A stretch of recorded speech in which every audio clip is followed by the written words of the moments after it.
السلام علیکم ورحمۃ اللہ وبرکاتہ۔ آج کا موضوع ہے شرعی پردہ کیسے کریں۔ ان الحمد للہ نحمده ونستعینه ونستغفره ونعوذ باللہ من شرور انفسنا ومن سیئات اعمالنا من يهده الله فلا مضل له ومن يضلل فلا هادي له واشهد ان لا اله الا الله وحده لا شريك له واشهد ان محمدا عبده ورسوله۔ اعوذ باللہ من الشیطان الرجیم، بسم اللہ الرحمن الرحیم۔ ولا يبدين زينتهن الا لبعولتهن او آبائهن او آباء بعولتهن او ابنائهن او ابناء بعولتهن او اخوانهن او بني اخوانهن او بني اخواتهن او نسائهن او ما ملكت ايمانهن او التابعين غير اولي الاربة من الرجال او الطفل الذين لم يظهروا على عورات النساء۔ سورة النور۔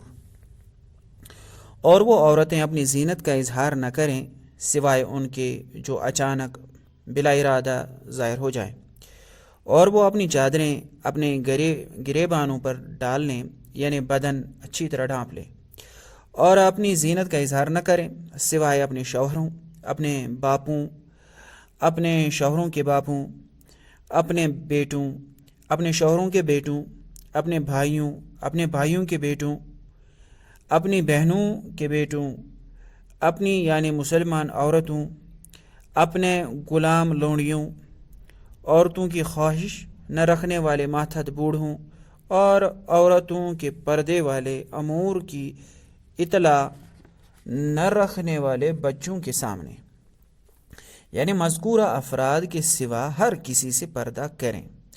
گزشتہ خطبہ جمعہ میں شرعی پردے کی اہمیت، ضرورت اور اس کے فوائد و مقاصد پر گفتگو کی گئی تھی، اور آج کے خطبے میں یہ بیان کیا جائے گا انشاءاللہ کہ شرعی پردہ کیا ہے اور وہ افراد کون سے ہیں جن سے پردہ کرنا ضروری ہے۔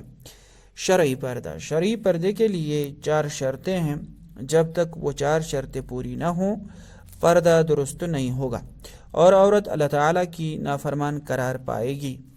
آج بہت ساری عورتیں جو پردہ دار کہلواتی ہیں وہ پردے کا مذاق بناتی ہیں، شرعی پردہ اختیار نہیں کرتی، بھلا یہ بھی کوئی پردہ ہے کہ تھوڑا سا کپڑا پیشانی پر، آنکھیں نکالی ہوئی اور عہد رخسار بھی ظاہر کیے ہوئے، یہ پردہ نہیں بلکہ تماشا ہے۔ اس طرح تو بدصورت عورت بھی پرکشش ظاہر ہوتی ہیں، اور کئی عورتیں انتہائی منقش پھولدار چادر اور برقعے کے ساتھ پردہ کرتی ہیں، اور بعض عورتیں انتہائی تنگ برقع پہنتی ہیں کہ جسم کی اونچ نیچ بالکل واضح ہوتی ہے، اور بعض عورتوں کا نقاب اس قدر باریک ہوتا ہے کہ چہرہ واضح طور پر نظر آتا ہے، اور بعض عورتوں نے اوپر نقاب کیا ہوتا ہے اور نیچے چوڑی پاجامہ پہنا ہوتا ہے، اور زیور کی جھنکار، خوشبو کی مہکار اور ایڑی والی جوتی کی آواز کے ساتھ ٹک ٹک کرتی بازار میں گھومتی ہیں۔ یہ سب تماشا اور بے حیائی ہے، پردہ نہیں ہے۔ شرعی پردے کے لیے 4 شرطیں ضروری ہے۔ پہلی شرط، پردہ موٹا ہو، کہ جس چادر یا کپڑے کے ساتھ پردہ کرنا ہے وہ موٹا ہو، بدن دکھلائی نہ دے، کیونکہ پردے کا اصل مقصد ہی بدن کو چھپانا ہے۔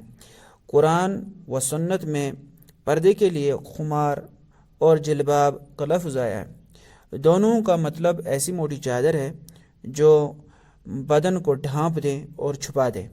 باریک چادر سے پردہ کرنا شریعت نہیں، شرارت ہے۔ دوسری شرط، پردہ سادہ ہو، جس چادر یا برقعے کے ساتھ پردہ کرنا ہے وہ سادہ ہو، نقش و نگار والی، پھولدار اور جاذب نظر نہ ہو، کیونکہ زینت چھپانا پردے کا اصل مقصد ہے، جبکہ نقش و نگار والی چادر اور برقعے میں تو زینت کا اظہار ہے۔ اس لیے شرعی پردہ تب ہوگا جب سادہ کپڑے سے کیا جائے گا۔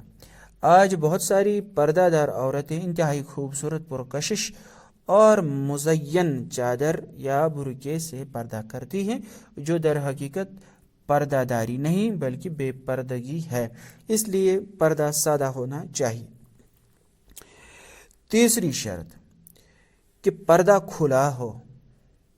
جس چادر یا برقعے کے ساتھ پردہ کیا جائے کھلا ہو، تنگ نہ ہو، کیونکہ پردے کا بہت بڑا مقصد جسم کے خد و خال اور اونچ نیچ کو چھپانا ہے، اور یہ مقصد کھلے کپڑے کے بغیر پورا نہیں ہو سکتا۔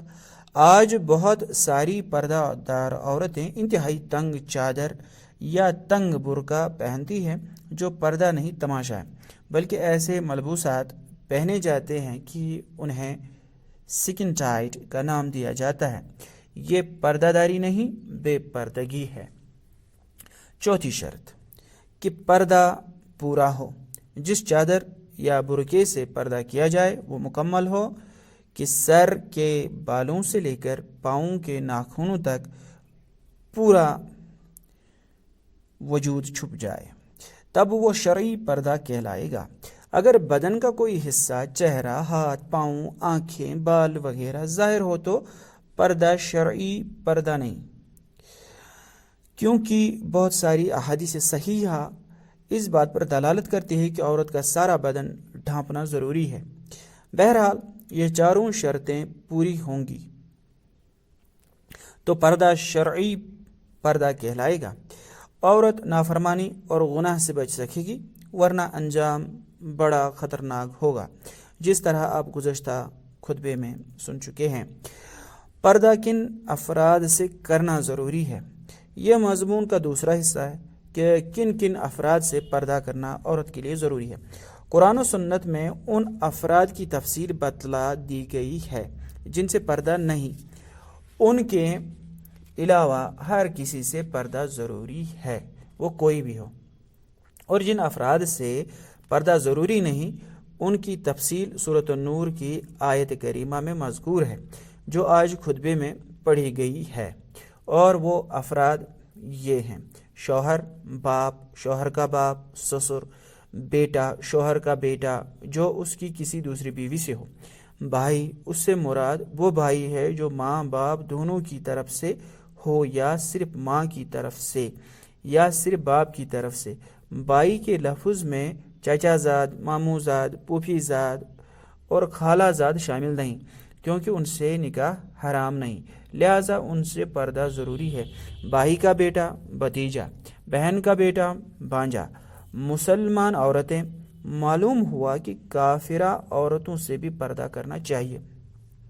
اور نمبر 10، زر خرید غلام۔ نمبر 11، وہ ماتحتی میں رہنے والے بوڑھے بزرگ جنہیں عورتوں کی کوئی خواہش نہ ہو۔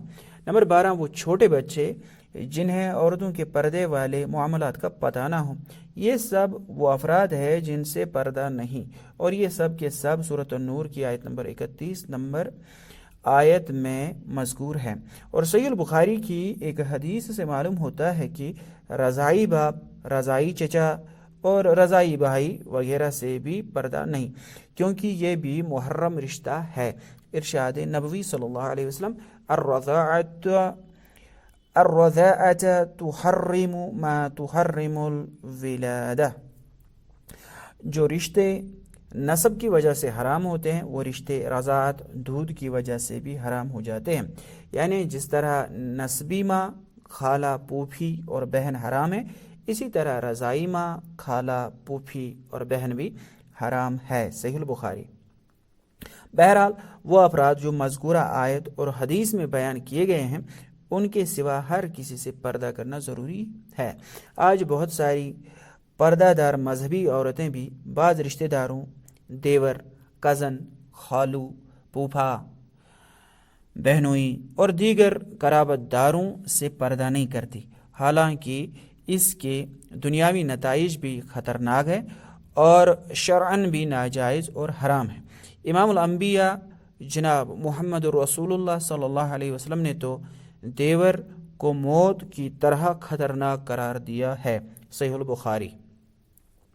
اس لیے سخت احتیاط کی ضرورت ہے، اور بالخصوص آج کا یہ بگڑا ہوا معاشرہ جہاں بعض مقدس اور محرم رشتے محفوظ نہیں رہے، وہاں اس قسم کے لچک اور لاپرواہی کی کوئی گنجائش نہیں۔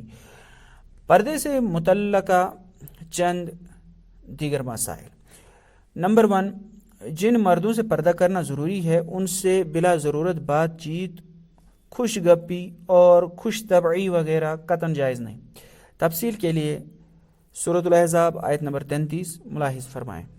ہاں، اگر مجبوراً بات کرنا پڑ جائے تو انتہائی سنجیدہ اور معروف طریقے سے بات کی جائے۔ نمبر 2، جن مردوں سے پردے کا حکم ہے ان کے ساتھ کسی بھی انداز میں کسی بھی جگہ پر خلوت اور تنہائی جائز نہیں۔ کتب حدیث میں اس عنوان پر بہت ساری احادیث موجود ہیں۔ صحیح البخاری کتاب النکاح حدیث نمبر 5232 اور حدیث نمبر 5233 ملاحظ فرمائیں۔ نمبر 3، جن مردوں سے پردے کا حکم ہے ان کے ساتھ سفر کرنا جائز نہیں۔ تفصیل کے لیے صحیح البخاری کتاب الجز العبد حدیث نمبر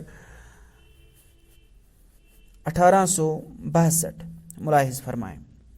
لیکن آج بے دین عورتیں تو بے دین ہیں، ہماری کہیں مذہبی مبلغات، عالمات، فاضلات غیر محرموں کے ساتھ سفر کرتی اور جلسے کرتی پھرتی ہیں۔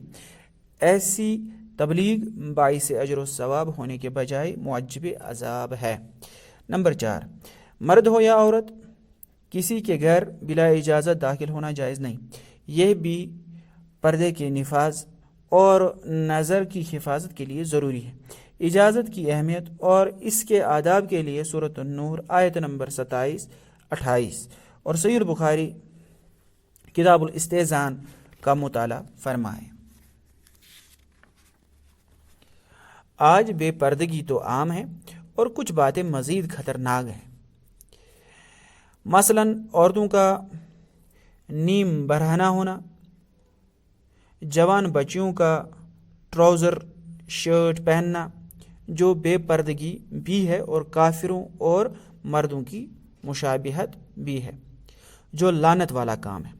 پھر شادی بیاہ کی تقریبات میں خاندان کی بیٹیوں کا برسر عام ناچنا اور گانا اور ان کے ماں باپ کو مبارکباد دینا کہ آپ کی بیٹی اچھا ناچ لیتی ہے، انا للہ و انا